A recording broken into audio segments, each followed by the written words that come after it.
Waalaikumsalam Selamat warahmatullahi sore wabarakatuh. dan salam sejahtera untuk kita semua. Yang kami hormati Bapak Dr. Hamim Yarkasi Putro, yang kami hormati Bapak Fatul Wahid, yang kami hormati Bapak Abdurrahman Makmun, yang kami hormati Bapak Muhammad Yuhairi, serta yang kami hormati Ibu Diah Puspitarini, serta Mbak Haji Rafutsi. Puji syukur kita panjatkan pada Allah Subhanahu wa taala pada kesempatan sore hari ini kita dapat dipertemukan di dalam sarasehan online yang kita selenggarakan dalam kesempatan sore hari ini, yang ini adalah kerjasama antara ISF dan Panji Masyarakat. Sebelum ke sana, marilah kita awali dengan membaca basmalah bersama-sama. Bismillahirrahmanirrahim. Selanjutnya, marilah kita dengarkan lagu Indonesia Raya.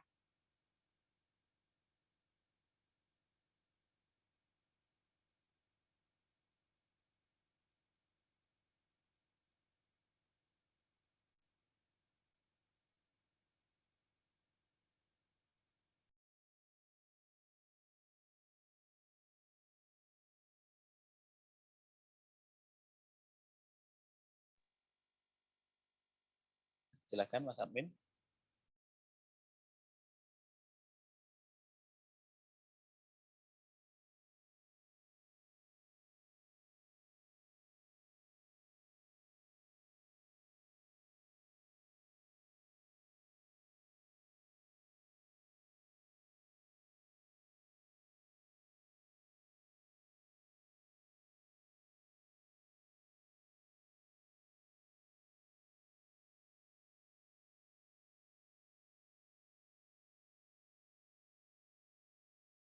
Oke, Bapak Ibu sekalian, mengingat ada gangguan teknis, untuk selanjutnya kita mulai untuk kesempatan sarasehan sore hari ini, di mana sore hari ini kita akan bersama-sama membahas tentang memandang Indonesia setelah 1 abad kemerdekaan. Tentunya ini adalah bagian yang kita sebagai Indonesia yang kita cita-citakan ke depan seperti apa dan bagaimana, tentunya ini adalah akan menjadi PR untuk kita ke depan. Untuk karena sudah hadir narasumber dari yang saya sebut tadi, Bapak Dr. Hamim Yarkasi Putro, juga Bapak Abdurrahman Makmun, serta Mbak Diah Puspitarini, serta Mas Iwan Setiawan. Kita masih menunggu Pak Fatul Wahid dan juga Mbak Haji Rafutsi. Untuk menyingkat waktu, saya silakan kita awali terlebih dahulu dari Bapak Dr. Hamim Yarkasi Putro. Monggo, waktu dan layar dipersilakan. Terima kasih Pak Samsudin. Assalamualaikum warahmatullahi wabarakatuh. Waalaikumsalam warahmatullahi. Tolong saya diberi supaya bisa jadikan host Pak Sam, supaya saya bisa nge-share apa yang saya sampaikan. Sampun Pak. Sudah belum? Sampun. Oh iya.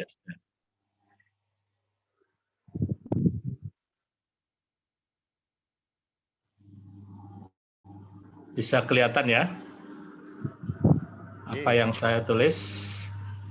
Saya memberikan pengantarnya tentang wawasan kebangsaan dalam kerangka Negara Kesatuan Republik Indonesia. Sebagaimana mungkin nanti sebagai pengantar, ini kan sebenarnya kalau kita runut ke belakang, sebagaimana disampaikan Bapak Ibu sekalian bahwa tanggal 10 Muharram itu sama dengan tanggal 18 Agustus, yang justru kalau secara konstitusional, kita lihat justru keputusan-keputusan atau katakanlah kemerdekaan kita itu kan justru pengakuan pernyataannya 17, tapi secara hukumnya di tanggal 18 itu. Makanya kita mengadakan sarasian pada kesempatan ini. Saya mengawali dari firman Allah dalam surat Al-Isra ayat yang ke-16 ya. Itu peringatan keras dari Allah SWT supaya siapapun pemangku Republik ini hendaklah senantiasa berorientasi kepada Tuhan gitu ya. Dan jika kami hendak membinasakan suatu negeri, maka kami perintahkan kepada orang-orang yang hidup mewah di negeri itu supaya mentaati Allah tetapi mereka melakukan kedurhakaan dalam negeri itu. Maka sudah sepantasnya berlaku ketentuan kami, kemudian kami hancurkan negeri itu yang sehancur-hancurnya. Jadi maksud saya, dengan saya menyampaikan ayat ini, peringatan keras ini dari Allah ini, supaya kita berhati-hati dengan negara kita, jangan sampai kemudian terjadi sesuatu yang tidak menjadi keinginan kita. Nah, sebagaimana tadi yang saya sampaikan, tonggak-tonggak dasar bangsa Indonesia, Kebangkitan Nasional 20 Mei 1908, kemudian Sumpah Pemuda 28 Oktober 28, Proklamasi 17 Agustus. Nah, kemudian kita juga sudah punya atribut-atribut kenegaraan yang menjadi alat persatuan kita bersama, yaitu bendera negara adalah Sang Merah Putih, bahasa negara bahasa Indonesia, kemudian lambang negara ialah Garuda Pancasila, dan lagu kebangsaan, lagu Indonesia Raya. Nah, kemudian Bapak Ibu sekalian, saya ingin melihat agak luas di sini bahwa persoalan itu adalah persoalan yang berkaitan dengan bagaimana yang kita sebut dengan ketahanan bangsa. Jadi kemarin ini ketika kita bangsa Indonesia memasuki era reformasi, itu kan kemudian ada semacam ketidakpedulian terhadap masalah-masalah kenegaraan ya, sehingga perkuliahan kewarganegaraan dan Pancasila pun tidak ada lagi mata kuliah tentang ketahanan nasional maupun wawasan Nusantara, sehingga ini kira-kira perlu kita bicarakan lagi. Wawasan kebangsaan adalah cara pandang suatu bangsa mengenai diri dan ideologinya, serta cita-citanya yang diorientasikan untuk memperkokoh dan menjaga persatuan bangsa dan ketahanan bangsa. Nah, sebagaimana kita ketahui semua bahwa ketahanan bangsa ke depan itu akan berhadapan dengan berbagai persoalan. Ya, pertama adalah wawasan kebangsaan itu sendiri nanti akan dipengaruhi oleh iptek, kemudian akhlak dan moral, profesionalisme, dan kemudian ideologi bela negara, pembauran, kewaspadaan dan sebagainya. Itu saya kira juga menjadi isu-isu sentral ke depan yang tetap menarik untuk menjadi diskusi kita. Nah, kemudian dilanjutkan dengan berbagai permasalahan-permasalahan bangsa kita saat ini adalah yang pertama krisis kewaspadaan bangsa, kepentingan bangsa dikesampingkan, krisis akhlak dan moral, ya norma agama dikesampingkan. Saya kira ini akan menjadi tantangan juga, krisis kepercayaan terhadap pemangku kebijakan, kemudian juga muncul adanya krisis ekonomi, kemudian krisis sosial budaya, masalah kemiskinan, kemudian pengangguran, kemerosotan moral, kebodohan, keterbelakangan, kemudian juga gejala disintegrasi, ya, konflik vertikal di mana beberapa daerah ingin memisahkan diri dari NKRI, kemudian ada konflik horizontal dalam bentuk isu SARA dan sebagainya. Dan yang selalu menjadi pembicaraan kita adalah ancaman kelompok intoleran dan radikalis, meskipun nanti definisinya perlu kita lihat gitulah ya, yang intoleran yang seperti apa, yang radikalis yang seperti apa, tapi tetap itu adalah menjadi tantangan kita.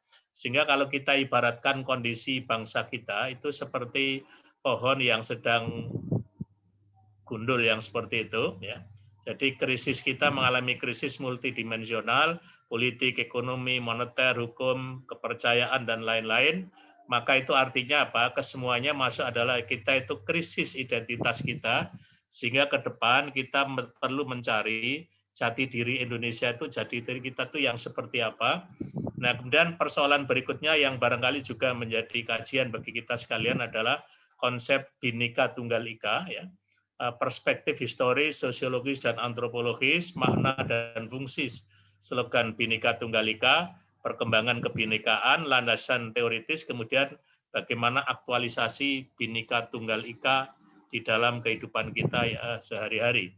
Nah, jadi makna Bhinneka Tunggal Ika, semboyan negara sebagai modal untuk bersatu, ungkapan dalam bahasa Jawa kuno ini secara harfiah mengandung arti Bhinneka itu beragam, tunggal itu satu, ika itu, yaitu beragam tapi satu itu juga.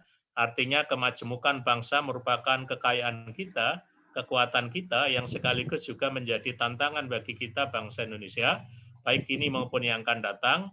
Kemajemukan itu harus kita hargai, kita junjung tinggi, kita terima dan kita hormati, serta kita wujudkan di dalam kehidupan kenyataan sehari-hari.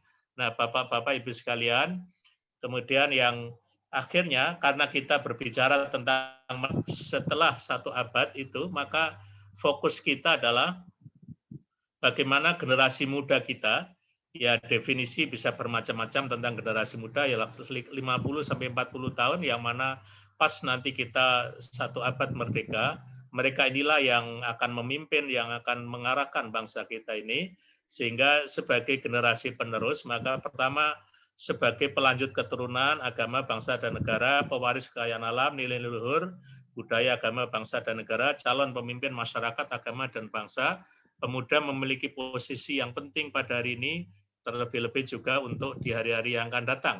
Makanya kajian kita nanti kita juga akan banyak melihat bagaimana generasi, oleh karena itu kepada generasi muda perlu dipersiapkan agar memiliki iman yang kuat dan berakhlak mulia, memiliki ilmu pengetahuan dan kepakaran, memiliki nasionalisme dan idealisme, memiliki bangsa dan negara kesatuan, merasa memiliki bangsa dan negara kesatuan Republik Indonesia, oleh karena itu menjaga, merawat, dan melindungi bangsa dan negara Indonesia dari penjajahan dan penguasaan ekonomi dan kekayaan alam oleh pihak lain, merasa bertanggung jawab terhadap kemajuan masyarakat, bangsa, dan negara Indonesia.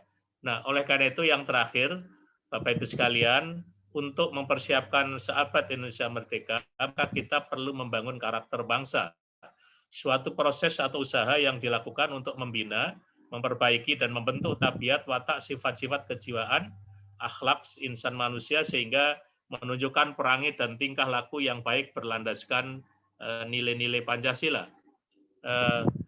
Maka oleh karena itu karakter bangsa yang kita bangun ke depan adalah bangsa yang saling menghormati dan menghargai, punya rasa kebersamaan dan tolong-menolong, rasa kesatuan dan persatuan, rasa peduli dalam bermasyarakat, berbangsa, dan bernegara, adanya moral dan akhlak dan dilandasi nilai-nilai agama, perilaku dan sifat-sifat kejiwaan, dan saling menghormati dan menguntungkan, kelakuan dan tingkah laku menggambarkan nilai-nilai agama, hukum, dan budaya, sikap dan perilaku menggambarkan nilai-nilai kebangsaan.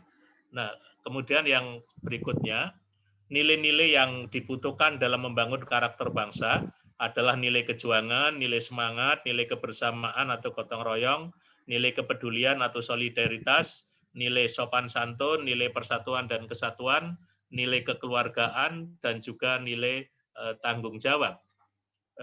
Yang berikutnya, Bapak Ibu sekalian, jadi kalau kita lihat gambarnya seperti ini, faktor-faktor yang mempengaruhi karakter kepemimpinan di masa ke depan adalah ideologi, politik, ekonomi, sosial budaya, agama, normatif, hukum dan peraturan, pendidikan, lingkungan, kepemimpinan. Ini semuanya akan memberikan pengaruh yang sangat besar kepada perkembangan bangsa kita ke depan, dan ini harus menjadi pencermatan kita bersama. Oleh karena itu, jadi yang terakhir tayangan saya itu adalah gambar ini saja, Bapak Ibu sekalian, bahwa untuk kita bicara tentang seabad Indonesia merdeka itu nanti akan banyak berpengaruh pada aspek, ada aspek ideologi, ada politik, ekonomi, sosial budaya, agama, dan hal-hal yang normatif, kemudian pendidikan, lingkungan, kepemimpinan. Saya kira isu-isu ini tetap masih menjadi tema-tema yang akan menjadi pembicaraan kita ke depan, dan sebagai pengantar untuk sarasian kita pada sore ini. Saya kira itu yang dapat saya sampaikan. Terima kasih Pak Samsudin atas waktunya yang diberikan. Assalamualaikum warahmatullahi wabarakatuh. Waalaikumsalam warahmatullahi wabarakatuh. Waalaikumsalam Terima kasih warahmatullahi Pak wabarakatuh. Hamim yang sudah menyampaikan tentang bagaimana kita memandang di satu abad kemerdekaan. Tentunya dengan karakter, dengan kebinekaan kita, ini ke depan tadi sudah disebutkan. Untuk selanjutnya, selamat datang Pak Profesor Dr. Fatul Wahid dan juga Mbak Hajirah Kudsi. Terima kasih Pak Samsudin. Bapak Ibu sekalian, juga kami terima kasih dari AMM Sulawesi Selatan sudah bergabung, juga Bapak Suryati dari Kota Medan dan Bapak Subenti dari Pacitan sudah bergabung dalam kesempatan sarasehan sore hari ini. Untuk selanjutnya saya persilakan kepada Pak Profesor Fatul Wahid untuk bisa memberikan gagasannya dalam bagaimana kita memandang satu abad kemerdekaan. Monggo, waktu sepenuhnya kami persilahkan. Baik, terima kasih. Assalamualaikum warahmatullahi wabarakatuh. Terima kasih Pak Samsudin. Alhamdulillah wa syukur ala ni'amillah. Wassalatu wassalamu ala rasulillah Muhammad ibn Abdillah. La haula wa la quwata illa billah. Rabbi shrah li sadri wa yassir li amri wahlul 'uqdatam min lisani yafqahu qawli. Yang saya hormati para pembicara, para senior, para guru. Terima kasih. Mohon maaf tidak bisa saya sebut satu persatu. Yang terlihat di depan saya ada Pak Hamim. Terima kasih, Matur nuwun Pak Guru. Prof, terima kasih. Sudah mengundang untuk berbagi perspektif. Dan Ibu Bapak semuanya yang mohon maaf tidak bisa saya sebut satu persatu. Ini saya lihat namanya ada Pak Untoro Haryadi, ada Pak Mahdi, Pak Nur Humaydi dan semuanya. Baik Ibu Bapak yang saya hormati, maaf saya menyiapkan peluncuran atau slide, tapi saya menyiapkan beberapa catatan kecil yang mudah-mudahan bisa membantu kita memantik diskusi dalam waktu 5-10 menit dari saya. Baik Ibu Bapak yang saya hormati, tahun 2045 itu tidak lama lagi lah, 24 tahun lagi. Nampaknya mendekati saya pensiun nanti itu. Sekitar umur 60-an, hampir 70-an kira-kira seperti itu. Jadi tidak lama lagi. Dan saya termasuk orang yang percaya ada semacam siklus bahwa sekitar 20 tahun ke depan itu sangat ditentukan kira-kira hari ini, kira-kira gitu. Ada banyak contoh lah, baik di negara kita maupun bahkan di agama saya. Nabi Muhammad dapat wahyu umur 40, Madinah Munawwarah itu tercipta sekitar ketika beliau berumur 60 tahun, sekitar 20 tahun. Jadi apa yang kita diskusikan hari ini, apa yang kita baca, apa yang kita refleksikan, insya Allah akan mempengaruhi gambaran masa depan sekitar 20 tahun lagi. Nah, sehingga akan menjadi menarik apa yang kita coba imajinasikan hari ini itu bisa mewujud secara bersama-sama, secara kolektif, bisa kita coba upayakan. Karena saya termasuk yang percaya bahwa masa depan kolektif itu bermula dari imajinasi kolektif. Dan kita sudah punya banyak contoh lah dalam perjalanan bangsa ini, bagaimana dulu para pendiri bangsa, the founding fathers, itu mempunyai imajinasi kolektif yang akhirnya mempengaruhi perjalanan bangsa ini sampai hari ini. Dan imajinasi kalau muatan tertentu yang tidak pas itu juga bisa mengubah arah. Ini kira-kira seperti itu. Nah, sehingga membangun imajinasi kolektif menjadi sangat penting. Dan saya mengapresiasi forum-forum seperti ini karena forum-forum seperti ini sekecil apapun itu adalah ikhtiar membangun imajinasi kolektif. Ini yang pertama. Nah, saya mengajak Bapak untuk bagaimana membayangkan Indonesia ketika sudah berumur 1 abad. Ada beberapa kata kunci yang itu merupakan hasil refleksi saya, mudah-mudahan nanti bisa diamplifikasi kalau dianggap satu frekuensi, kira-kira seperti itu. Yang pertama adalah kita masih punya PR besar yang belum tuntas meskipun sudah berumur lama sejak merdeka. PR-nya apa? Salah satunya adalah keadilan sosial. Masih sangat sulit membayangkan kira-kira kapan keadilan sosial bagi seluruh rakyat Indonesia ini terjadi. Ini PR besar, PR besar. Dan ini bisa mempengaruhi banyak hal, termasuk kerekatan antar warga negara, antar wilayah, dan lain-lain. Karena ketimpangan itu ternyata memang bisa memicu banyak hal, konflik, apa istilahnya, bahasa Jawanya meri itu bahasa Indonesianya apa, Pak Sanudin ya? Iri antar daerah dan sebagainya, akhirnya itu bisa memacu banyak hal yang tidak justru merekatkan, tapi malah menjauhkan. Jadi keadilan sosial ini menurut saya adalah PR yang luar biasa besar. Karena keadilan sosial ini adalah menurut saya modal untuk persatuan Indonesia. Dan sekarang kalau kita lihat persatuan Indonesia ini selama hidup saya 47 tahun. 47 tahun. Kalau saya boleh merefleksikan kesadaran saya yang masih saya ingat dalam sekian puluh tahun terakhir, nampaknya yang paling mengkhawatirkan adalah tahun-tahun terakhir. Saya masih ingat betul ketika masih kecil, itu nampaknya konflik dan sebagainya itu sesuatu yang sangat jarang terjadi. Baik antar kelompok, bahkan antar warga dengan pemeluk agama yang sama, itu saya masih agak kesulitan mengingat kapan saya waktu kecil tuh ada konflik itu. Tapi sekarang ini luar biasa. Ini luar biasa.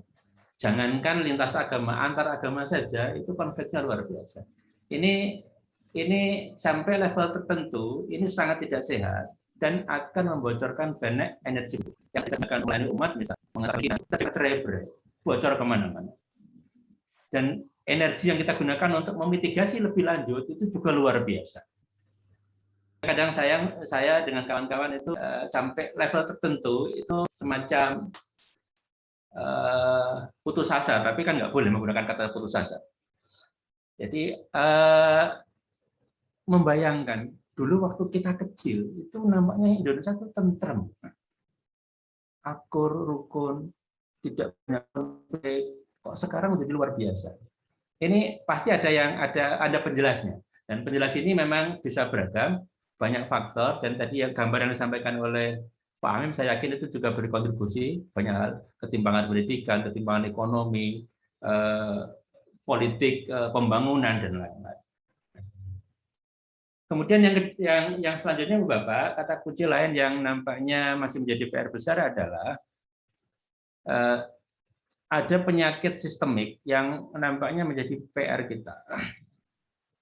Yang ini ternyata menular dari satu generasi ke generasi yang lain.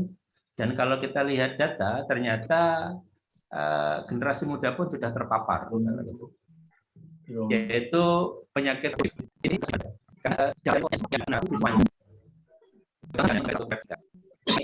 tanpa berpotensi tertentu. Misalnya pembangunan jalan, infrastruktur, dikorupsi. Itu bukan masalah uang yang salah sasaran saja atau dimanfaat untuk kepentingan personal atau kelompok, tetapi terkait dengan misalnya kualitas jalan, biaya pemeliharaan, risiko keselamatan warga, dan lain-lain. Yang ini jarang masuk radar. Dan contoh kecil ini bisa kita ekstrapolasi untuk banyak hal. Nah, jadi ketika ada korupsi di satu titik, maka titik-titik ikutannya ini bisa berdampak. Dan yang menjadi mahal adalah ini menular. Jadi ada yang mengatakan perlu satu generasi, dua generasi. Saya terus terang, meskipun hati ini harus istilahnya optimis, tetapi masih sulit bagaimana memangkas lingkaran setan ini. Karena ternyata data terakhir menunjukkan koruptor itu usianya sekarang lebih muda, jadi regenerasinya lebih cepat. Ini kan bahaya. Menurut saya ini PR besar yang perlu diselesaikan juga. Kemudian poin terakhir yang ingin saya sampaikan, Bapak, adalah bagaimana meningkatkan kedaulatan bangsa. Ini PR besar. Ada banyak indikasi yang bisa kita daftar di sini. Pertama, misalnya ketergantungan kita ke pihak luar di beragam aspek.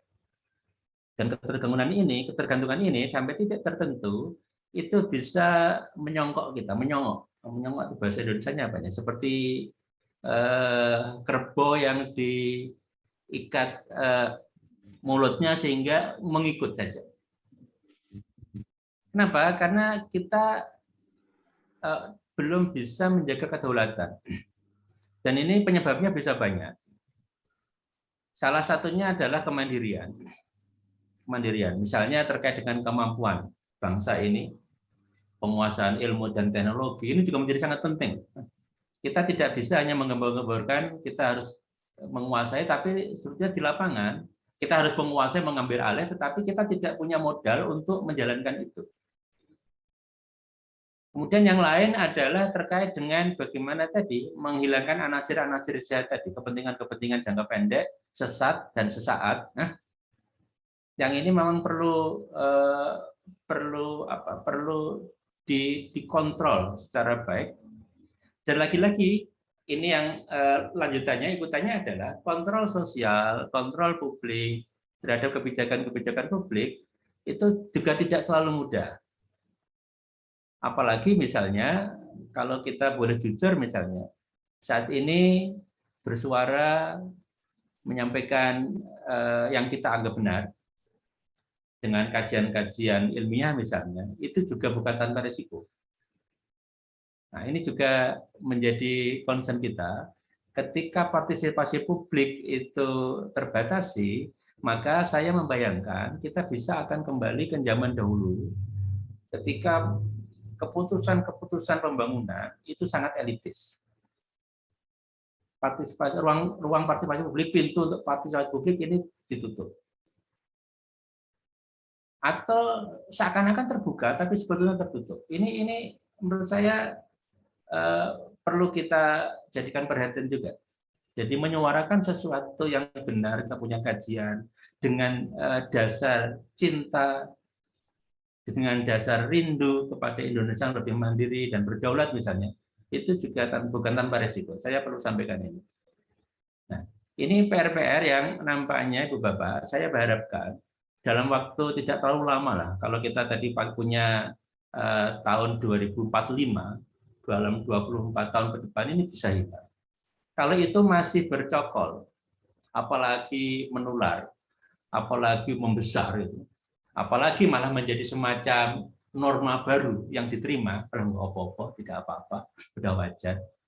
Saya belum bisa membayangkan Indonesia masa depan.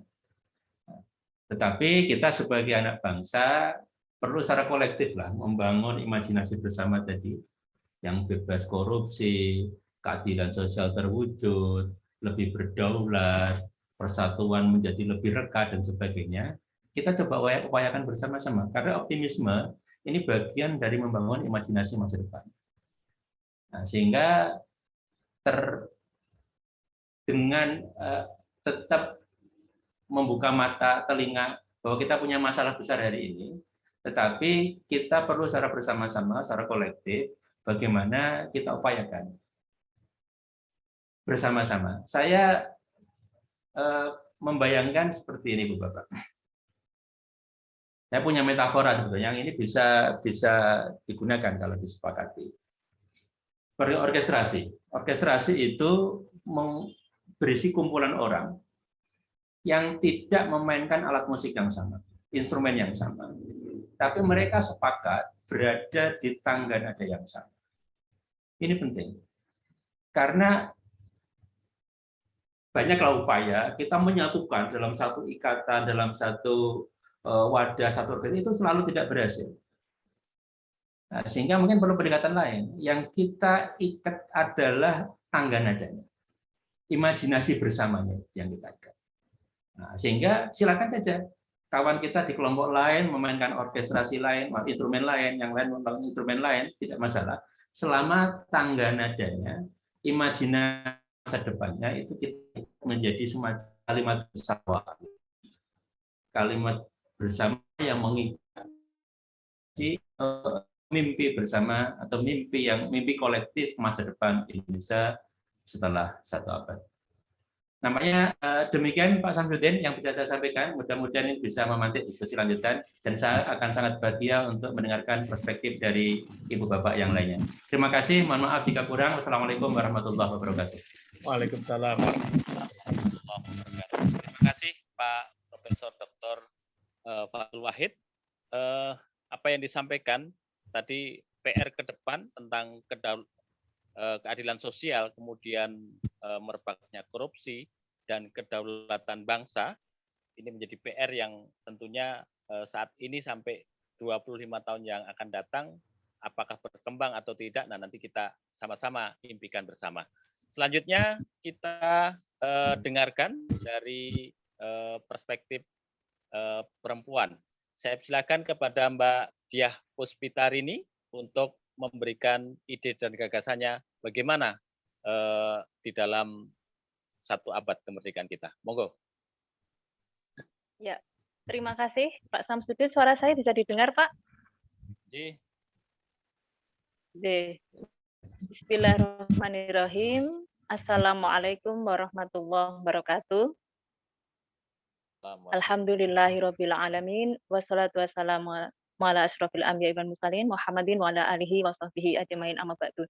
Para narasumber yang saya hormati, Pak Samsudin, moderator juga yang saya hormati, para narasumber ini banyak yang senior saya nih Pak Samsudin, Pak Fathul Wahid, terus kemudian Pak Hamim, ada teman saya juga Mas Iwan, dan yang mungkin saya baru kenal ya, Pak Aman, terus kemudian Pak Zuhairi, dan juga Pak Zuhairi malah satu kampus sebenarnya ya, dan Bu pembicara satu lagi, Bu siapa? Pak Samsudin? Hazirah Qudsi. Iya, Bu Hazirah ya. Saya cuma ingatnya Qudsi itu mungkin dari Kudus ya. Baik, terima kasih atas kesempatan yang diberikan. Saya hanya ingin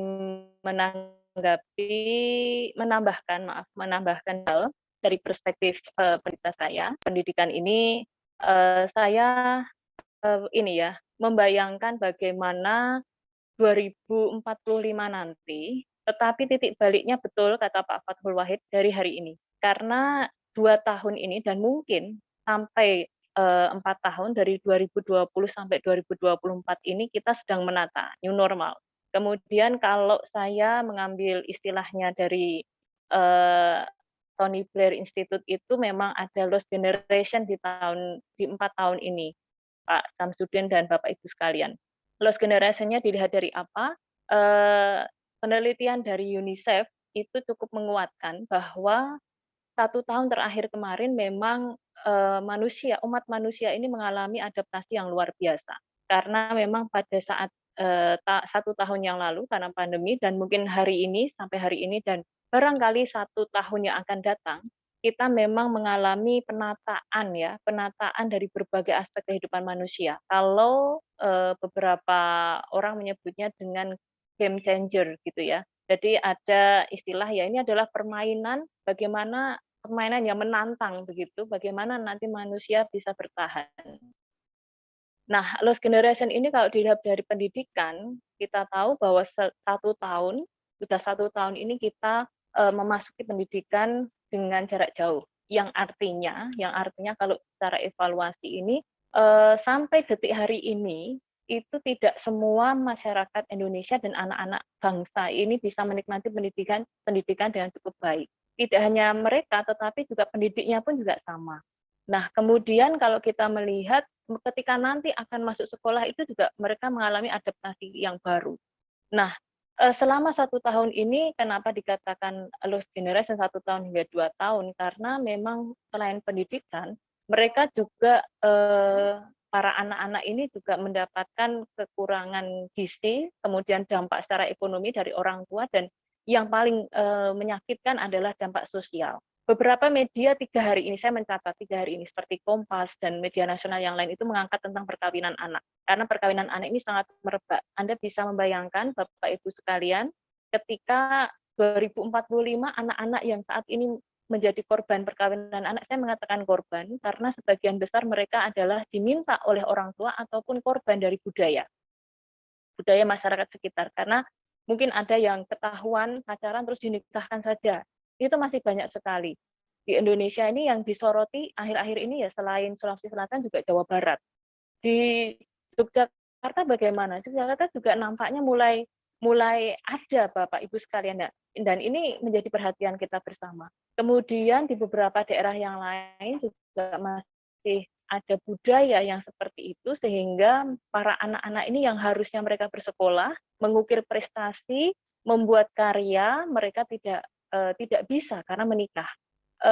Dan ini kalau diteruskan artinya kalau kita biarkan saja 2045 si anak-anak yang menjadi korban pernikahan anak ini, perkawinan anak ini, mereka kemudian menjadi orang tua yang barangkali melahirkan anak yang stunting. Ya, karena kalau menikah di bawah usia itu sangat riskan melahirkan anak stunting. Anak dengan stunting ini penyakit degradasi ya, maaf, penyakit yang jangka panjang. Jadi mereka tidak hanya secara fisik tapi juga mental dan pikiran. Di mana angka stunting di Indonesia masih cukup tinggi. Pak Samsudin, masa pandemi itu kemarin sempat turun dari 37%, kemudian tahun 2019 28,5%, tetapi ketika pandemi ini naik lagi menjadi 30%. Nah, ini kan bayangkan kalau 30% itu berarti 10 anak ada 3 orang anak yang stunting. Nah, ini kan perlu menjadi perhatian kita bersama. Kemudian bagaimana anak-anak ini juga yang mereka menjadi korban kekerasan orang tua, dan satu lagi angka perceraian yang cukup tinggi, dan ini saya masih menggarisbawahi karena tidak juga turun ini Bapak Ibu sekalian, angka perceraian masih sangat tinggi sekali. Nah, kemudian yang digarisbawahi oleh Tony Blair Institute, kemudian ditambahkan oleh UNICEF, bahwa tatanan dunia baru pasca pandemi itu tetap membuat orang untuk siap-siap shifting, atau mereka berpindah posisi atau transformasi dari mulai kebiasaan yang lampau, kebiasaan di masa pandemi, dan kemudian di kebiasaan baru. Nah, masa shifting ini kalau tidak dipersiapkan dengan baik, maka bisa jadi justru malah menjadi bumerang bagi umat manusia itu sendiri. Apa contohnya? Ya, misalkan dari sisi teknologi, kemudian dari sisi sisi sains dan lain sebagainya. Makanya ini harus dipersiapkan dengan sebaik-baiknya. Nah, apa kemudian yang harus dilakukan oleh pemerintah Indonesia dalam kaitannya Lost Generation ini? Bapak Ibu, saya miris sekali karena pemerintah kita belum care, ya. Saya masih ingin mendengar apa yang disampaikan oleh Pak Menpora ini. Selama pandemi ini kan salah satu menteri yang diam saja, padahal korbannya anak-anak muda ini kalau tidak diselamatkan secara pendidikan mental atau kesiapan bakat dan lain sebagainya, apa yang terjadi dengan Indonesia di masa yang akan datang?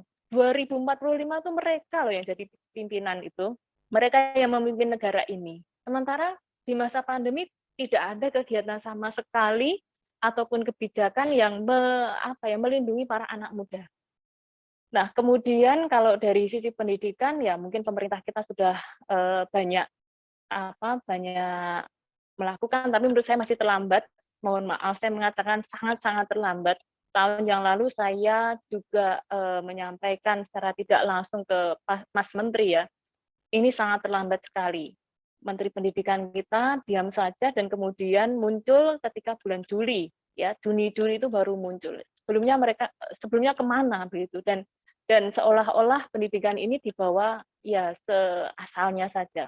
Nah, kemudian kalau hari ini ya baru akhir-akhir ini agak ramai tentang tentang hilangnya sejarah ya, beberapa tokoh-tokoh sejarah ini tampaknya kalau saya melihat, mungkin karena juga saya sempat menanyakan ke Pak Muhadjir ya, apa betul memang ketika zaman Pak Muhadjir ini memimpin memang memang lost control, artinya tidak dicek dan lain sebagainya. Saya kira Pak Muhadjir menyampaikan di beberapa media juga sama dengan yang disampaikan pada saya, bahwa persoalannya tidak sampai di situ. Jadi karena memang ada tim yang membuat dan kemudian belum sempat dicek dan lain sebagainya, sehingga itu sudah tersebar. Ya, saya kira ini evaluasi kita bersama.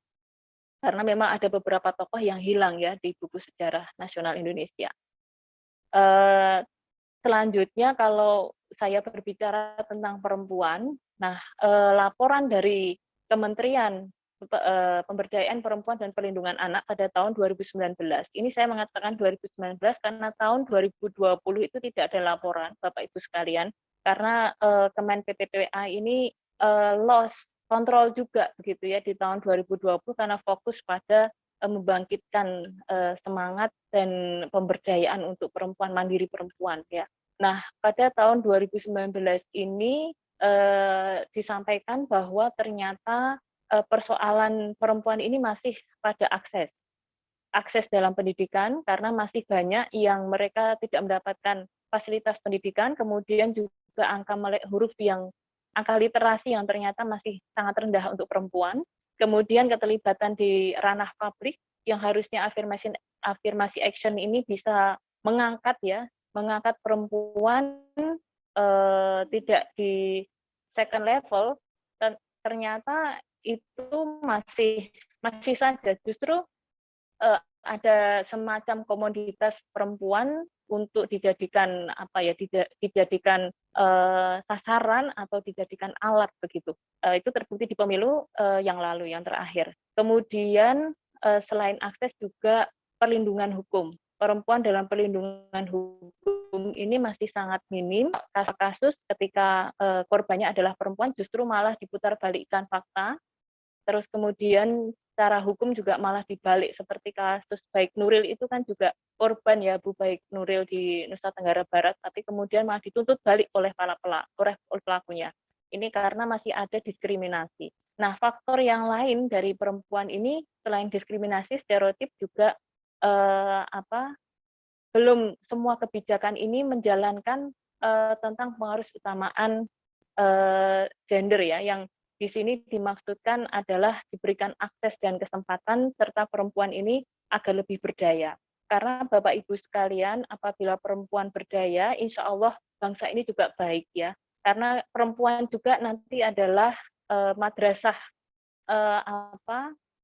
madrasah untuk anak-anak, madrasah pertama kali, sehingga apabila perempuan Indonesia ini berdaya, perempuan Indonesia ini berpendidikan, berakhlak baik, insya Allah nanti bisa memberikan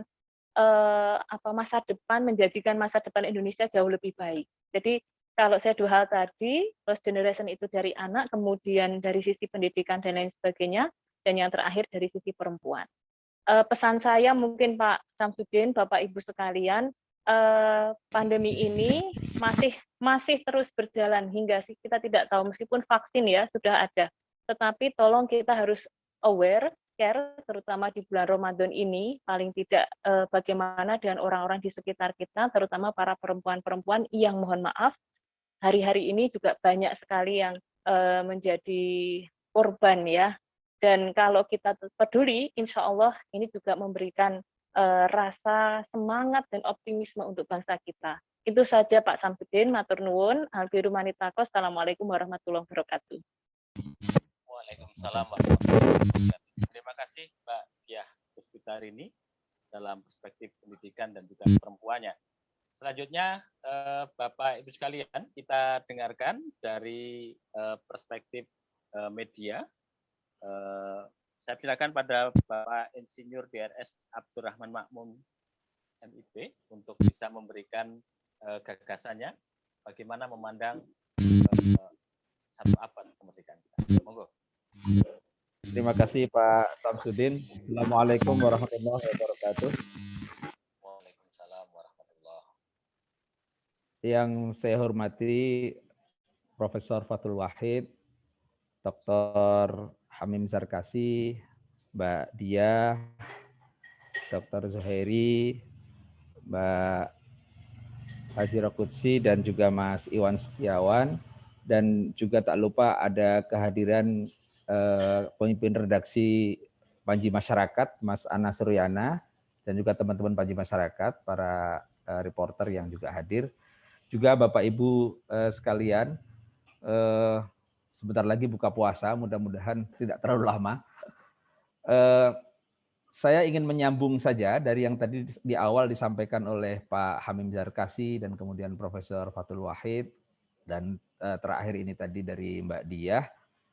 Kalau kita memandang Indonesia setelah 1 abad kemerdekaan, tadi disampaikan bahwa yang penting bagi kita, concern kita adalah generasi muda hari ini yang nanti di 2045 ke sana itu akan terutama menjadi penghuni Indonesia yang sesungguhnya, yang kemudian yang kedua akan memimpin bangsa ini.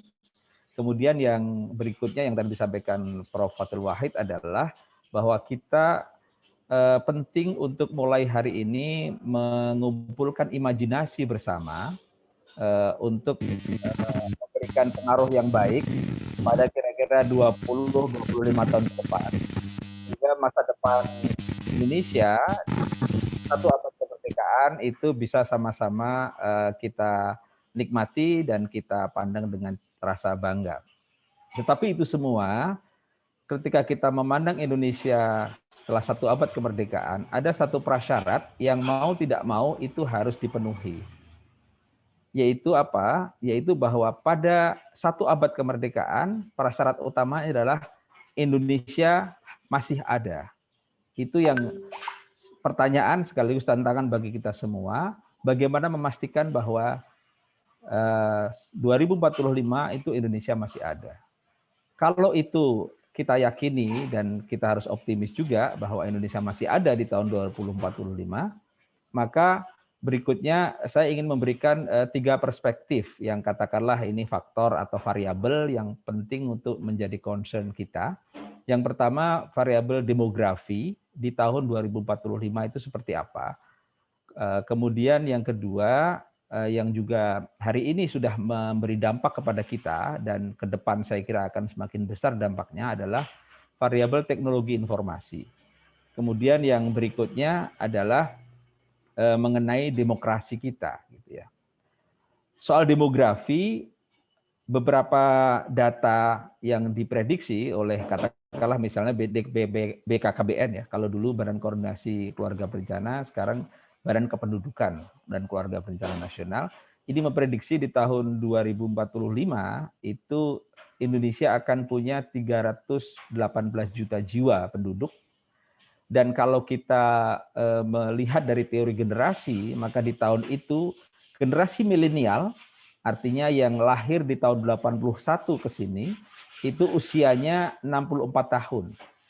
Dan pada saat itu juga usia produktif dari penduduk Indonesia, artinya antara 15 sampai 64 tahun, itu 70% dari seluruh penduduk Indonesia.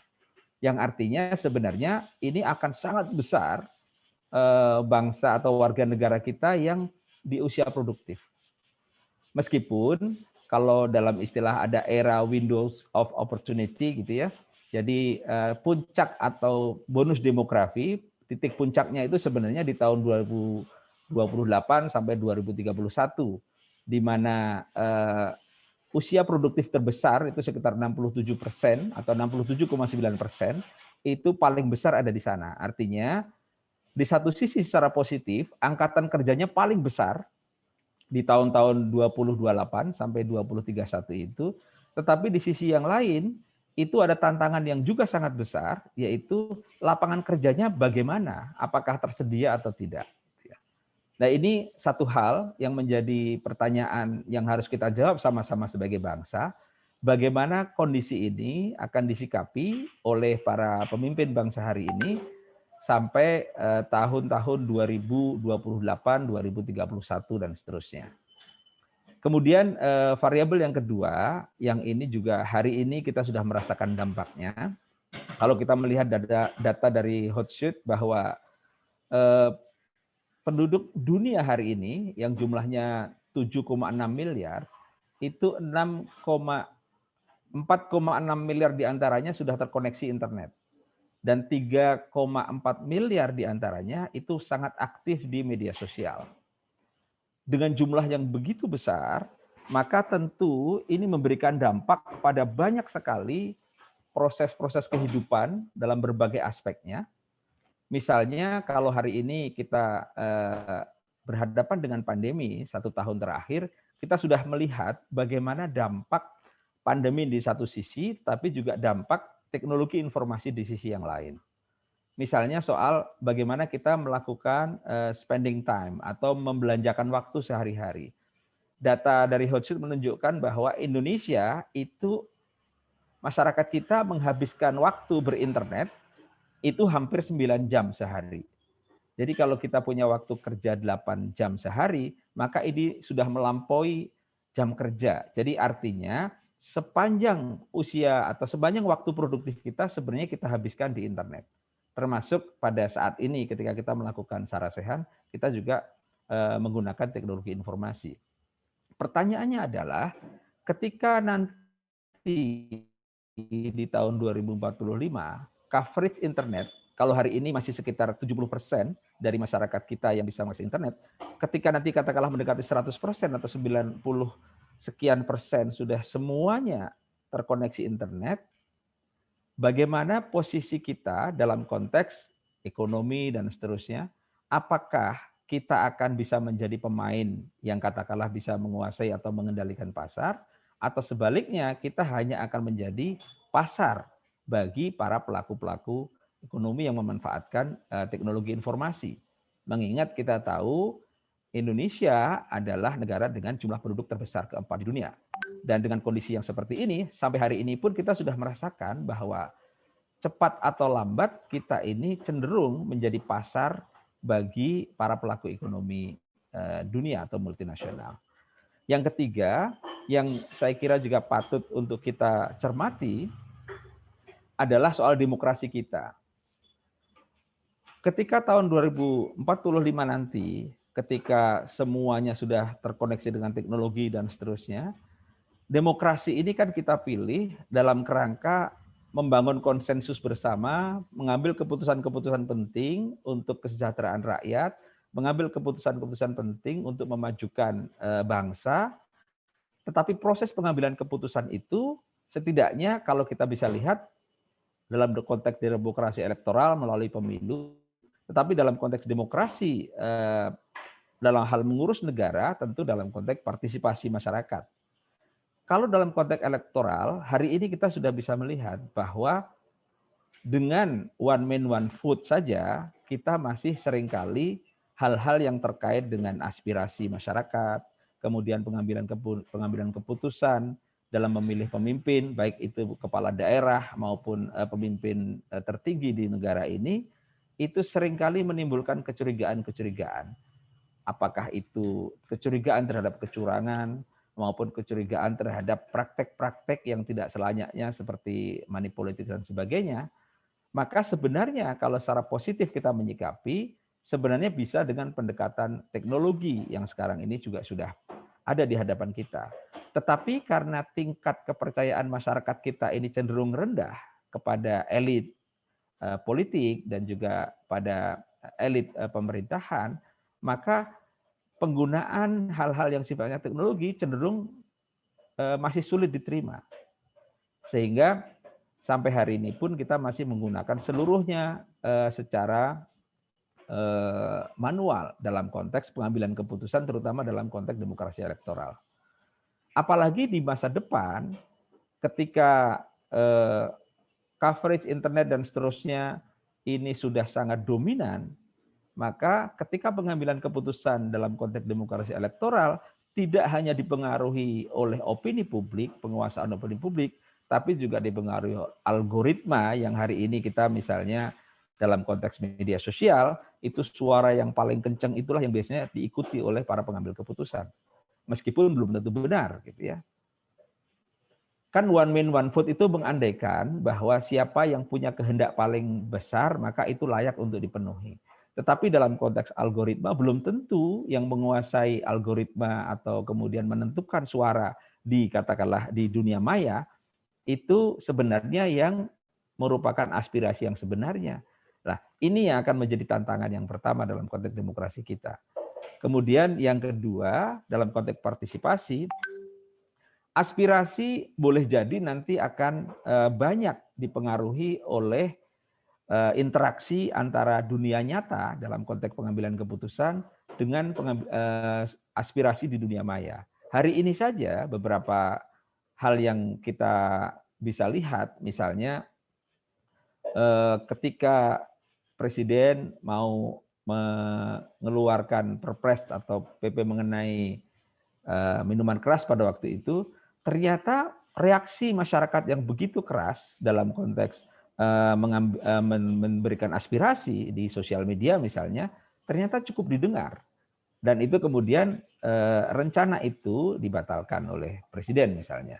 Tapi dalam hal yang lain, bisa sebaliknya, misalnya ketika undang-undang atau RUU Omnibus Law, betapapun kencangnya aspirasi itu ada di sosial media atau di platform-platform yang lain, ternyata pengambilan keputusan di wakil-wakil kita di Dewan Perwakilan Rakyat ternyata tidak sejalan dengan apa yang menjadi aspirasi baik di dunia nyata maupun di dunia maya misalnya.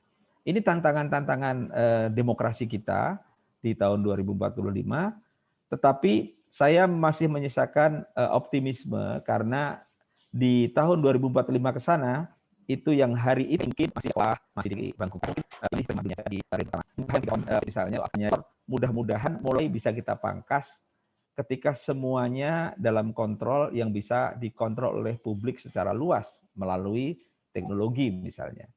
Meskipun tentu ada upaya-upaya yang bisa dilakukan oleh mereka yang berniat tidak baik, tetapi saya punya optimisme bahwa anak-anak kita yang hari ini begitu lahir mereka sudah mengenal internet, begitu lahir misalnya namanya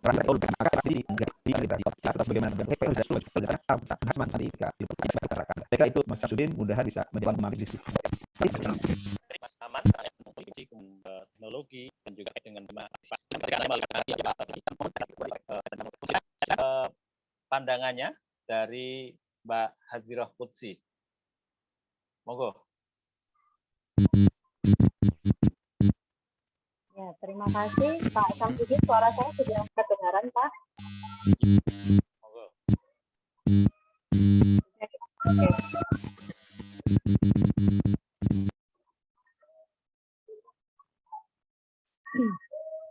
Bismillahirrahmanirrahim. Assalamualaikum warahmatullahi wabarakatuh. Alhamdulillahirabbil alamin. Alhamdulillahirabbil alamin. Sadiya la anhalallah, sadiya la ilaha illallah wa sadiya anna Muhammadan abduhu wa rasuluhu. Wassalamu alaihi wa ala alihi wa sahbihi ajma'in. Alhamdulillah. Terima kasih untuk kesempatannya Pak Samsudin. Saya mohon izin kepada Prof. Fatul Hamid.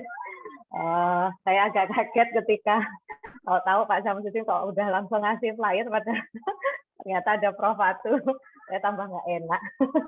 Jadi, ini guru saya yang utama ini di UII. Jadi mohon izin Prof. Fatul sedikit sharing saja di sini, dan tentunya kepada Bapak Ibu narasumber sekalian yang tentunya jauh lebih berpengalaman dibandingkan saya. Kalau melihat usia mungkin saya yang paling kecil, saya yang paling muda, tetapi kok sudah kewanen gitu, kalau orang Jawa bilang kok kewanen itu ngomong di forum yang isinya senior semua. Tetapi mohon izin apa yang saya sampaikan di sini mungkin tidak seperti Bapak Ibu sekalian yang berdasarkan budaya kutip nyaman Bapak Ibu sekalian. Artinya kalau dari nama saya sudah tahu kalau saya lulusan psikologi, dan kebetulan saya juga diamanahin mengajar di psikologi UII, sehingga apa yang akan saya sampaikan di sini tentu tidak jauh beda dengan kajian saya di psikologi. Jadi kalau kita memandang bagaimana saya akan sebut refleksi gitu ya, dan bagaimana kita memandang ya Indonesia masa depan gitu ya, kira-kira 1 abad gitu ya, 100 tahun setelah kemerdekaan, yakni tahun 2045. Nah, saya memandangnya dari perspektif bagaimana perkembangan dari psikologi dan praktiknya di Indonesia. Jadi kalau tadi Bu Diah gitu ya menyampaikan bagaimana dengan konteks pendidikan gitu ya dan pemberdayaan perempuan gitu ya, kemudian pemberdayaan anak gitu ya. Nah, kalau saya memang tentu akan saya lebih nyaman gitu ya, jadi masih berada di zona nyaman saya akan bicara tentang bagaimana gitu ya perkembangan psikologi dan praktiknya di Indonesia. Jadi saya sedikit izin share screen sebentar, sedikit saja Bapak Ibu.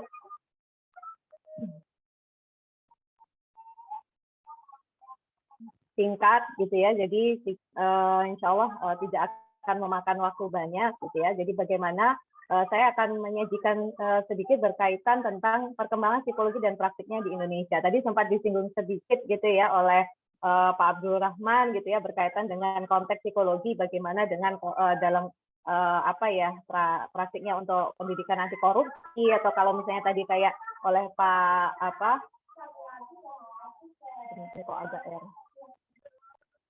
oleh Pak yang menyampaikan karakter, nah juga ada bagian-bagian penting yang ada pengembangan di ilmu psikologi di Indonesia, salah satunya secara khusus gitu ya. Jadi kita menghadapi fase pandemi gitu ya. Nah, dalam konteks yang sejarah yang lampau gitu ya, ketika sebelum proklamasi, ketika masa penjajahan, pendidikan ini kan menjadi hal yang suatu yang sangat mewah. Hanya kalangan-kalangan tertentu saja yang itu memang bisa mendapati pendidikan bahkan sampai jenjang yang tinggi atau pendidikan tinggi ya, walaupun waktu itu sebutannya mungkin bukan universitas, bukan sekolah tinggi, atau ya kalau ditengok lebih lanjut gitu ya, mungkin ada banyak istilah gitu ya. Nah, dalam konteks pendidikan diantaranya gitu ya adanya kebijakan untuk wajib belajar pada saat itu masih 6 tahun, kemudian naik menjadi 9 tahun, dan pada akhirnya naik menjadi 12 tahun, dan kemudian adanya pengembangan dari pendidikan tinggi.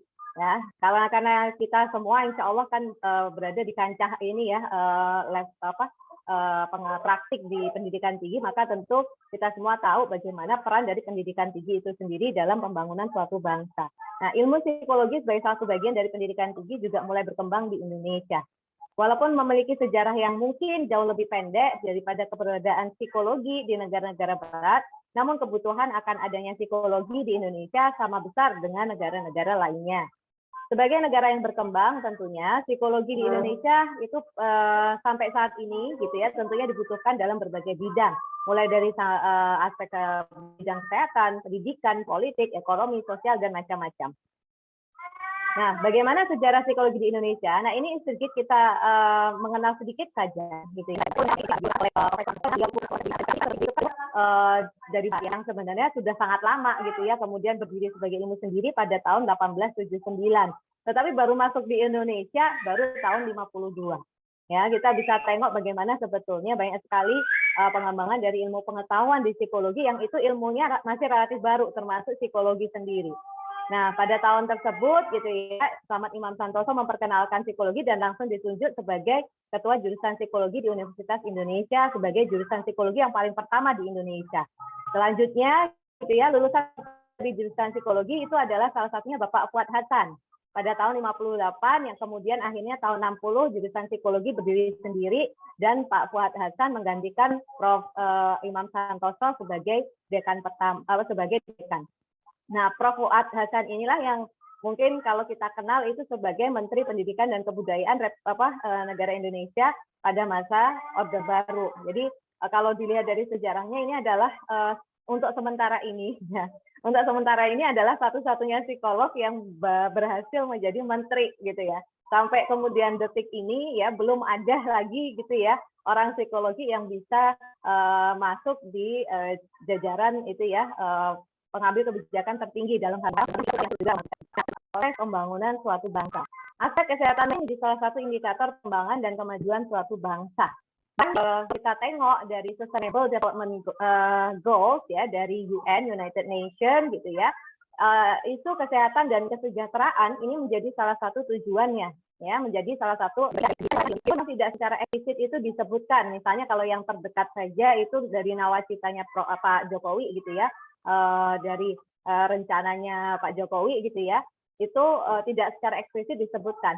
Namun ada istilah yang paling terkenal gitu ya dari Presiden Jokowi gitu ya, yang kemudian kita tahu sebagai revolusi mental. Nah, ini sebetulnya kalau dalam kajian psikologi itu sudah apa ya, idealnya itu ya juga dibahas dalam perspektif psikologi.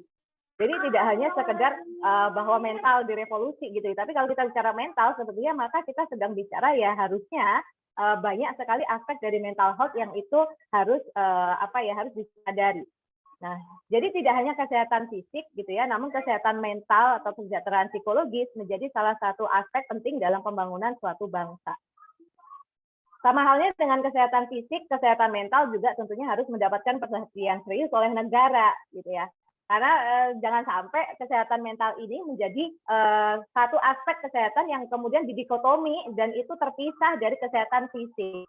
Padahal kalau kami ya di psikologi maupun di bidang-bidang ilmu kesehatan pasti memahami bagaimana peranan dari keseluruhan gitu ya kesehatan secara holistik dari seorang individu, bahwa yang namanya psikologi seseorang, mental seseorang itu akan berpengaruh penting gitu ya dalam kesehatan fisik seseorang dan sebaliknya. Sama halnya misalnya dalam konteks kesehatan spiritual, kesehatan emosional, kesehatan sosial. Nah, itu semua itu adalah menjadi salah satu paket yang sangat lengkap dari seorang individu. Ya, kita bayangkan kalau misalnya mohon maaf ya gitu ya seorang pemangku ya tadi kalau misalnya kita akan menelusuri lagi ya mungkin kalau tadi Prof. Fatum menyampaikan bagaimana konteks saya akan sebut penyakit koruptor gitu ya. Nah, ini sebenarnya juga menjadi isu kesehatan mental kalau saya mau boleh bilang gitu ya. Jadi kita nggak bisa melepaskan bagaimana sisi kesehatan mental itu dari kesehatan fisik atau dari bagian dari kesehatan seluruh individu karena itu menjadi satu kesatuan yang sangat penting dan itu yang harusnya juga menjadi fokus dalam pembangunan suatu bangsa ya. Nah, mengacu pada kalau misalnya kita lihat Bapak Ibu sekalian ini singkat saja gitu ya, kalau kita lihat data dari survei riset kesehatan dasar ya tahun 2013 dengan 2018 ada kenaikan sebesar hampir 300% ya penderita atau orang yang mengalami gangguan jiwa yang itu kategori berat di sini itu biasanya ada kategori sampai pada tahapan depresi berat, skizofrenia dan penyakit-penyakit gangguan psikotik lainnya yang itu termasuk gangguan kejiwaan yang berat. Ya, jadi ada kenaikan ya sampai 300% dari tahun 2013-2018. Apa yang menarik di sini gitu ya? Ada dua sudut pandang yang menarik. Yang pertama, memang adanya kenaikan masalah kesehatan mental di Indonesia. Entah adanya banyak problem di Indonesia atau kemudian ya kalau kemarin saya mengikuti memandu acara yang Forum 2045 ya yang disampaikan mengenai bagaimana perkembangan ekonomi di Indonesia, bisa jadi juga salah satu dampak dari itu ya, dari keterpurukan ekonomi di dunia maupun di Indonesia, kemudian memunculkan masalah kesehatan mental di Indonesia. Nah, itu juga sangat tidak bisa dipungkiri ya bahwa memang kenyataannya ya ada kenaikan masalah kesehatan mental di Indonesia. Kemudian adanya mohon maaf beban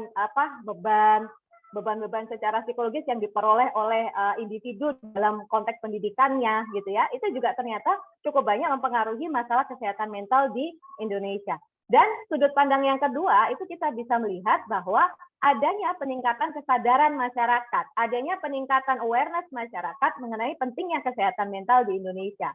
Masyarakat pada masa sekarang pada akhirnya menjadi sedikit lebih terbuka. Saya sebut sedikit karena ternyata ya masih dikategorikan orang itu masih belum terlalu mau membuka diri bahwa dia misalnya ya mengalami permasalahan secara mental ya. Termasuk misalnya mohon maaf orang-orang di sekitarnya ternyata disadari bahwa di sekitarnya ternyata mengalami gangguan kejiwaan, tidak segera dibawa atau dirujuk ke layanan profesional, layanan kesehatan mental, tetapi ya alih-alih dibawa ke sana akhirnya malah dipasung, dikurung. Nah, itu ternyata masih cukup banyak terjadi terutama di daerah-daerah yang itu kesadaran kesehatan mentalnya masih rendah. Jadi ternyata tidak sedikit yang seperti itu gitu ya, Mas. Jadi dibiarkan aja malah akhirnya bahkan ya itu tadi mengurungnya, memasungnya dan sebagainya. Nah, dari survei tersebut gitu ya, sebenarnya ini menjadi gerbang awal bagaimana layanan kesehatan itu bisa merambah untuk seluruh masyarakat di Indonesia. Nah, di sini kemudian bagaimana praktik-praktik psikologi itu bisa berperan. Harapannya begitu gitu ya. Nah, kesehatan mental sekali lagi tidak hanya sebatas kasus gangguan jiwa berat, namun juga harus kita artikan secara lebih luas. Kalau merujuk pada Undang-Undang Nomor 18 Tahun 2014 tentang kesehatan jiwa, ya, maka sebenarnya kondisi sehat jiwa atau sehat mental itu mencakup banyak sekali aspek, banyak sekali kemampuan atau kompetensi. Yang itu artinya bahwa kesehatan mental ini bisa dikatakan menentukan produktivitas suatu bangsa. Ya, kita akan bisa melihat bahwa orang yang bisa membangun bangsa ini gitu ya, tentunya dia yang secara mental nggak ada problem yang berat. Ya, apakah kemudian setiap individu nggak boleh stres misalnya? Bukan seperti itu. Stres itu kan sesuatu hal yang biasa, gitu ya. Sesuatu hal yang biasa, namun menjadi tidak biasa kalau itu sudah annoying atau mengganggu. Maka kembali lagi, orang yang itu bisa produktif, orang yang itu bisa membangun, gitu ya, bangsa ini itu adalah orang yang sebenarnya secara mental dia tidak ada masalah. Ya, jadi itu kesehatan mental ini juga tentunya kan bisa digunakan sebagai salah satu kriteria dari kesejahteraan masyarakat, ya, seperti yang tadi saya sebutkan di SDGs UN gitu, ya, bahwa kesehatan itu salah satunya selain kesehatan fisik, ya, juga adanya kesejahteraan psikologis atau kesehatan mental. Nah, terakhir gitu ya, tantangan kedepannya apa di perspektif ilmu psikologi. Ya, nah, yang menjadi tantangan ke depan nanti nih, gitu ya, yang itu kalau tadi kata senior-senior sebelumnya menyebutkan bahwa sebetulnya tahun 2045 itu kan tidak lama lagi. Ya, kalau 2045 itu berarti anak saya itu ya, saya udah mungkin punya cucu ya, insya Allah gitu ya. Nah, itu saya membayangkan tantangan ke depan gitu ya, bahwa pada akhir kesehatan mental ini yang akhirnya menjadi PR juga besar bagi kami di psikologi, dan tentunya tidak hanya di psikologi, harapan kami ya bahwa fokusnya kesehatan mental itu tidak hanya pada aspek klinis saja. Artinya apa? Selama ini sering dapat anggapan bahwa orang yang kalau di psikologi itu ngurusinya orang gila, ya, padahal sebenarnya enggak, ya. Orang psikologi itu ngurusinya orang gangguan aja. Nah, padahal sebenarnya enggak. Jadi tidak hanya fokus pada aspek klinis, tapi harapannya gitu ya, kita benar-benar punya awareness gitu bahwa kesehatan mental itu pada semua aspek. Ada pendidikan, organisasi, industri, sosial, ekonomi, politik, dan seterusnya. Hukum, nah itu. Jadi itu yang menjadi challenge kita. Nah, kemudian ada keterbukaan untuk mencari dan mendapatkan layanan kesehatan mental. Nah, ini kalau kita sampai tahun ini saja sebetulnya memang sudah ada peningkatan, tetapi bisa jadi gitu ya, aksesnya belum merata juga. Nah, ini termasuk poin-poin yang berikutnya. Aksesnya belum merata. Sederhana itu sebetulnya psikologi UI itu sudah mensyaratkan bahwa setiap jenjang pendidikan atau secara formal itu harus ada psikolog sekolah atau tenaga psikologi. Ya, tetapi kan tentu sekali lagi itu belum merata di seluruh daerah di Indonesia. Ya, apalagi di setiap jenjangnya gitu ya. Nah, ini yang kita menjadi tantangan ke depan. Kemudian kemudahan dan pemerataan akses layanan kesehatan mental melalui berbagai media digital. Apalagi di era pandemi seperti sekarang, tentunya banyak sekali effort yang harus kita kerahkan untuk memberikan layanan kesehatan mental secara virtual, secara dalam bentuk digital. Nah, kemudian layanan kesehatan mental ini tidak hanya mencakup upaya kuratif atau rehabilitatif saja, tetapi juga yang paling penting adalah promotif. Jadi melakukan edukasi kesehatan mental. Nah, ini menjadi hal yang sangat penting untuk di masyarakat, terutama di masyarakat yang itu masih sangat awam tentang yang namanya kesehatan mental atau kesejahteraan psikologi.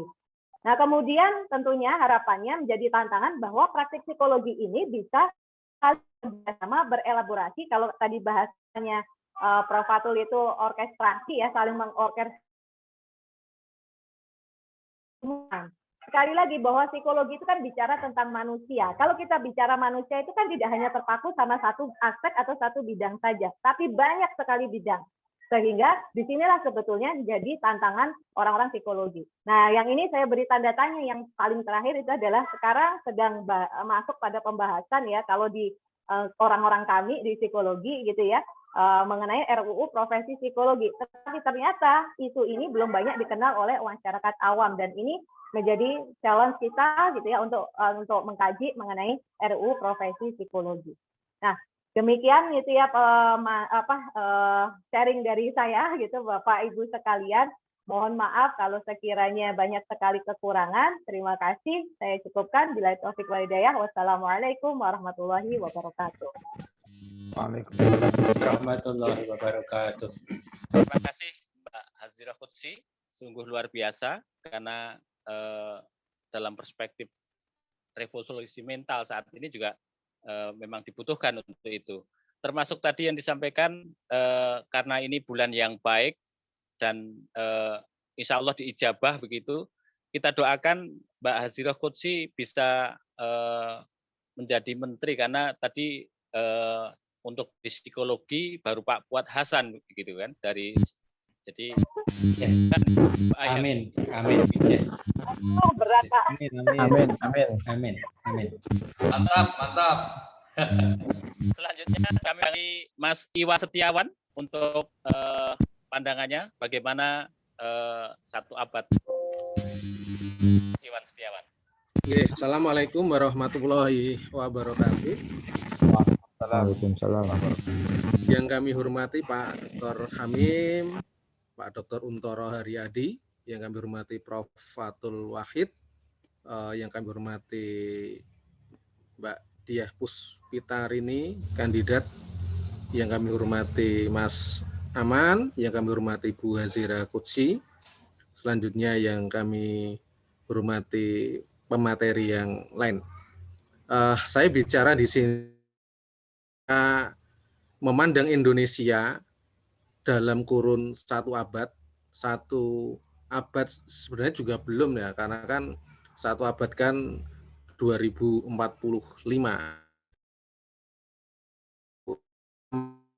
46 kalau hijriahnya adalah 78. Nah, kalau kita melihat berkaitan dengan Indonesia, saya ingin mengutip Kunto Wijoyo. Prof. Kunto itu membagi berkaitan dengan ya abad di Nusantara itu menjadi 3 periode. Yang pertama adalah periode magis, yang kedua adalah periode ideologis, dan yang ketiga adalah periode ilmu. Kalau abad magis tentu sebelum abad 19, di mana ya bangsa ini kalau pahlawannya itu masih Diponegoro, Imam Bonjol, Patimura, dan sebagainya. Setelah itu adalah abad anak muda, ketika Soekarno, Hatta, Syahrir yang berada di Belanda, mereka mulai bicara berkaitan dengan kemerdekaan.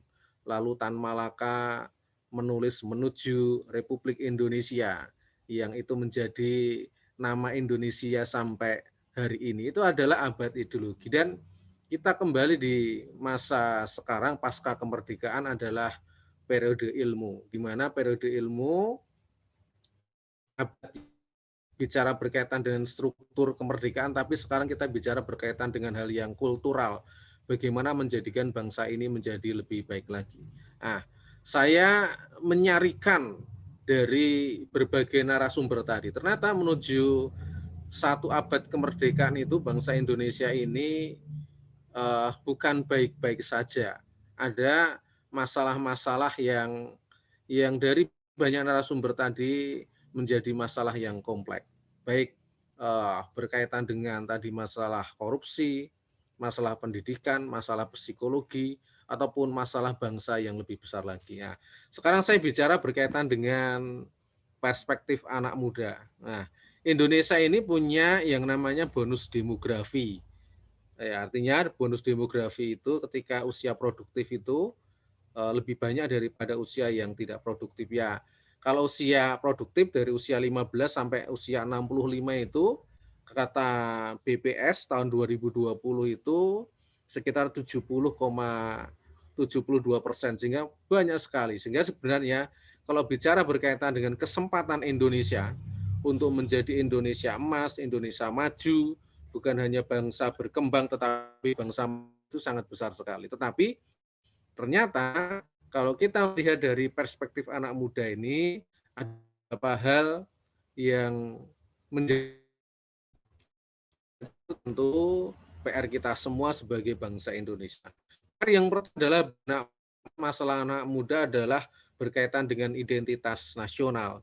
Seperti Pak Dr. Hamim tadi menyampaikan tentang ketahanan nasional, juga bicara berkaitan dengan identitas nasional.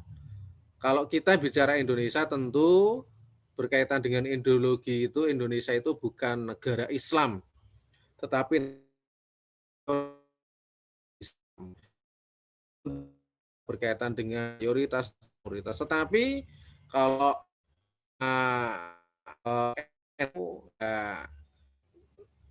NKRI harga mati, kata Muhammadiyah, negara Indonesia sebagai Darul Ahdi Wasadah. Sama-sama bahwasanya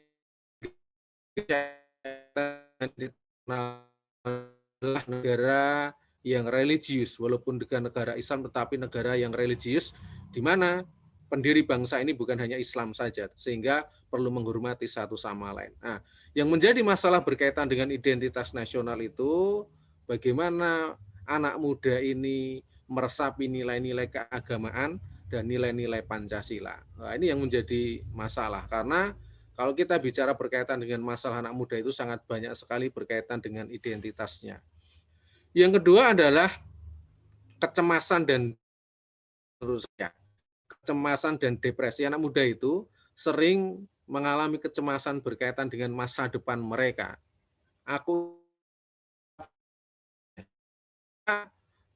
Puisi yang sangat indah sekali dari Bu S. Rendra berjudul Sajak Seonggok Jagung.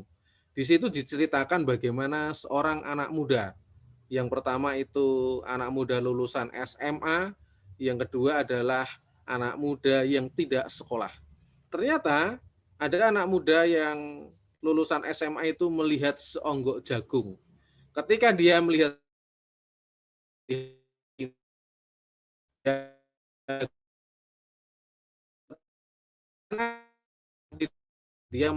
seonggok jagung.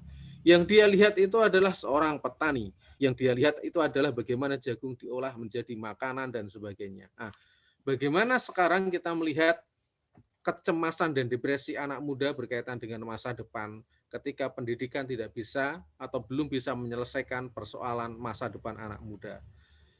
Yang ketiga adalah yang saya catat adalah berkaitan dengan ketimpangan ya.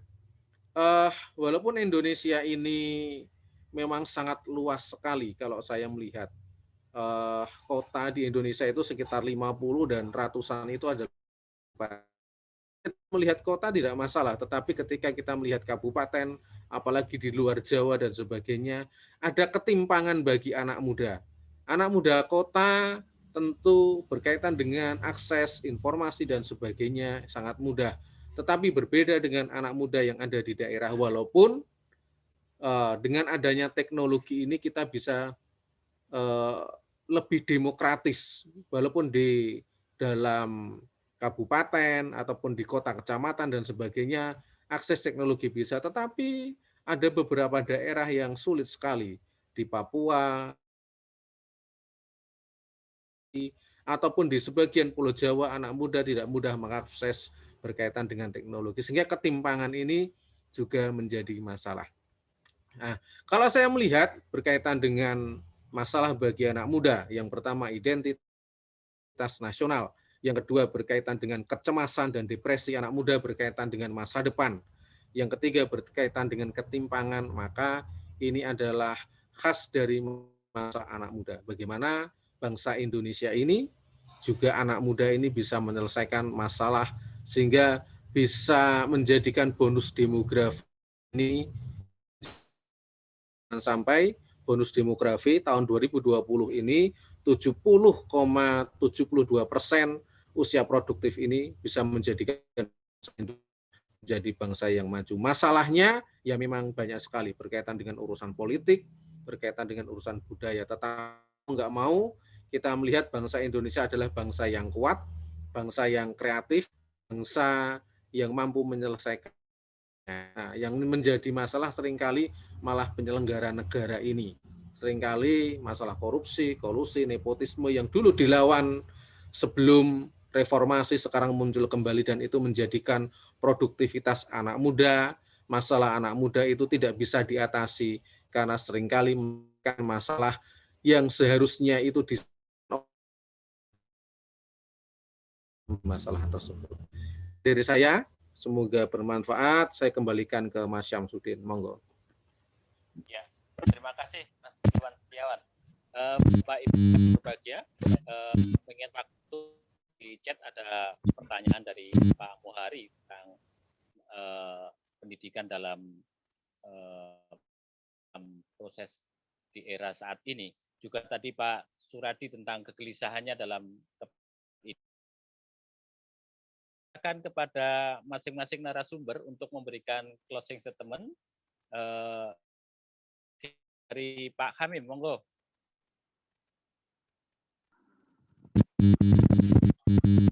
Terima kasih Pak Syamsuddin. Jadi dari tadi saya sampaikan penjelasan bahwa kenapa kita tentang setelah seabad ini asumsinya, karena kalau perhitungan kalender Hijriah itu nanti tahun 2045 itu sudah seabad lebih gitu. Sementara kita banyak mengkaji tema-tema tentang seabad Indonesia Merdeka, artinya sampai 2045, dan kalau kita hitungan pakai kalender Hijriah itu sudah lebih dari 1 abad. Dan hari ini kita diingatkan kembali juga bahwa tanggal 10 Ramadan adalah sama dengan tanggal 18 Agustus 45, di mana bangsa Indonesia sedang merumuskan tentang Indonesia yang akan kita bentuk, yang kita bangun itu yang seperti apa. Dan dengan belajar dari sejarah itulah kemudian kita akan melihat bagaimana beberapa tahun ke depan apakah setelah kita seabad itu bangsa ini semakin maju atau semakin terpuruk. Ya, kalau harapan kita adalah Indonesia ke depan semakin maju dan generasi muda lah yang nanti akan diberikan tugas yang paling besar untuk itu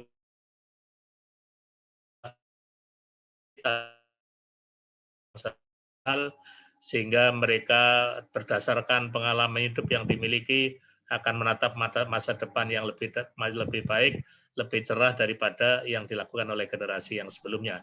Itu saja. Terima kasih Pak Syamsuddin. Ya, terima kasih Pak Dr. Hamim Mirkasi Putro. Saya serahkan pada Prof. Abdul Wahid.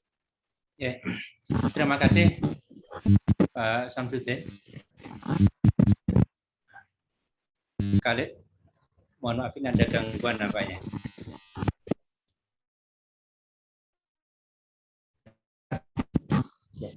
Dengar Pak. Ya, yang oleh Pak Amin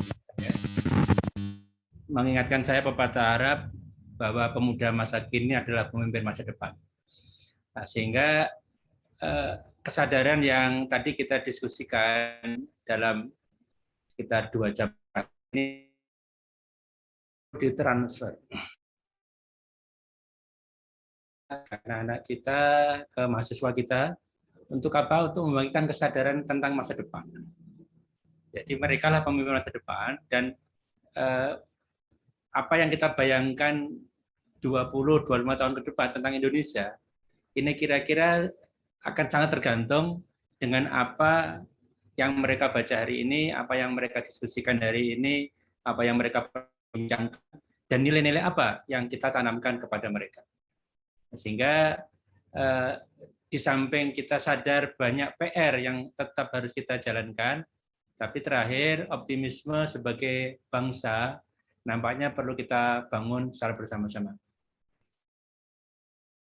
Kalau toh misalnya masalah-masalah atau PR-PR yang tadi kita diskusikan belum selesai 100%, mudah-mudahan tahun 2045 atau menurut kalender Hijriah lebih cepat lagi, keadaan Indonesia pada saat itu jauh lebih baik dibandingkan hari ini.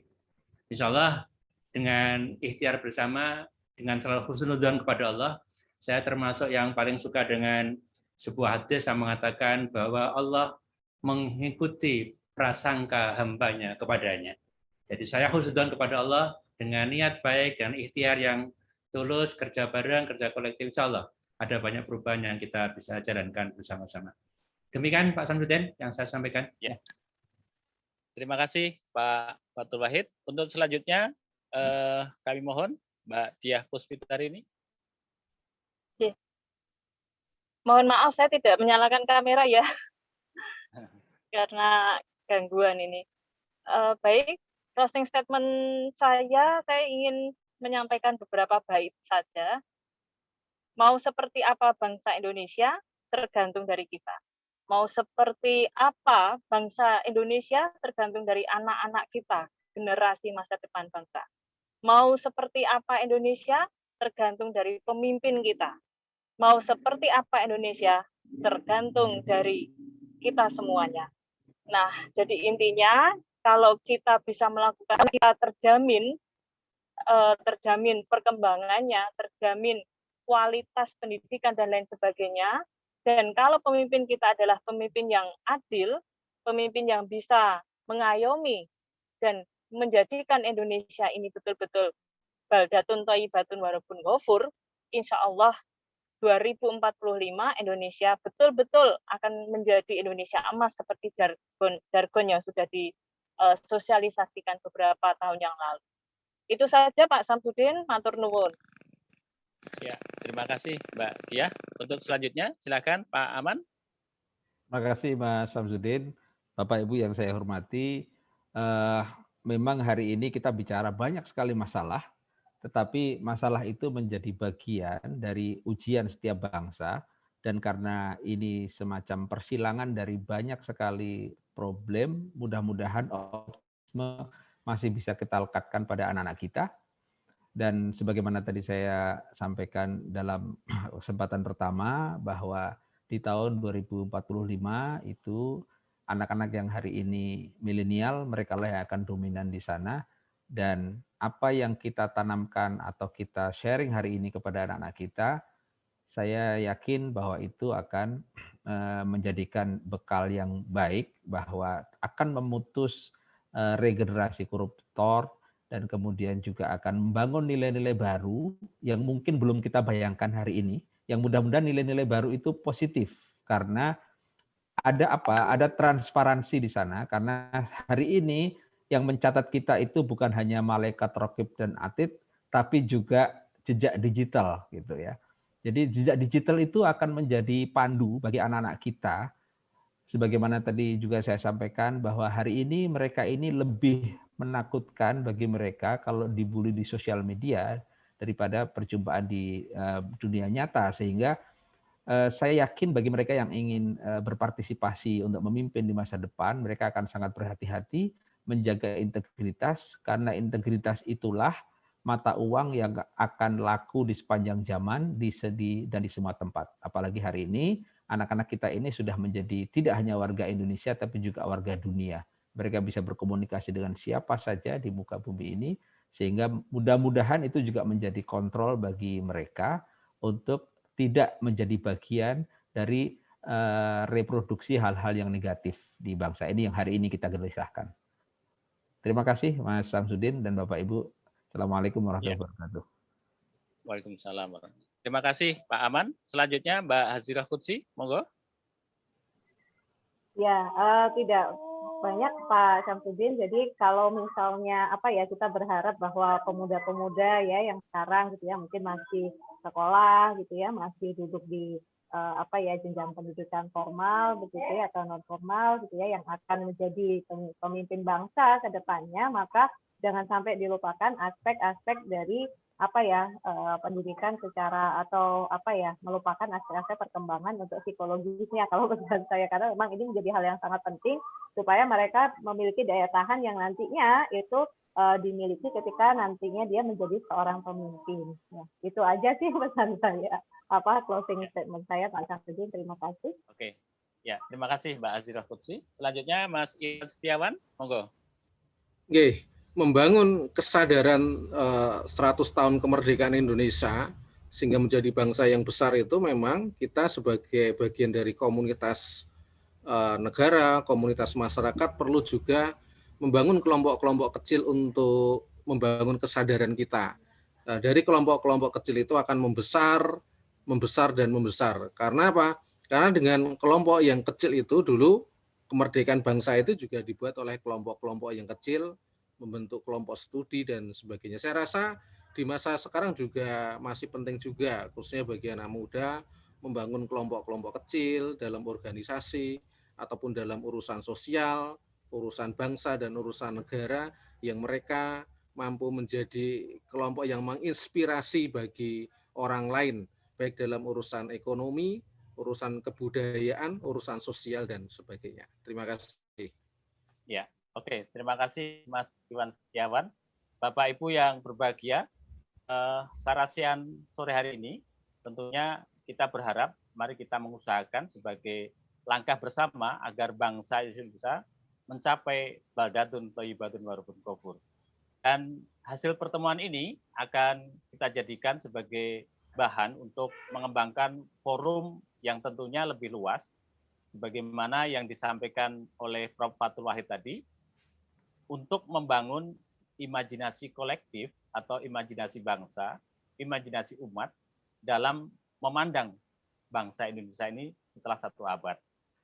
Nah, mari kita mengusahakan langkah-langkah bersama ini agar imajinasi kolektif ini bangsa Indonesia ini bisa tercapai seperti yang kita tujukan tadi. Dan kita berharap semoga pertemuan hari ini menjadi jalan untuk kita musyawarah di mana ini mampu melukiskan imajinasi kolektif yang akan kita tempuh untuk bangsa ke depan. Terima kasih untuk semua narasumber dan kini karena sudah menjelang buka puasa, selamat menunaikan buka puasa dan kita akhiri untuk Sarasian online ini dengan hamdalah bersama-sama. Alhamdulillah. Amin. Assalamualaikum warahmatullahi wabarakatuh. Waalaikumsalam. Terima kasih Mas Samsudin, Pak Hamim, terima kasih. Fathul Wahid Untoro ini, makasih. Sehat Prof. Fathul Wahid. Terima kasih Pak Untoro. Pak Aman.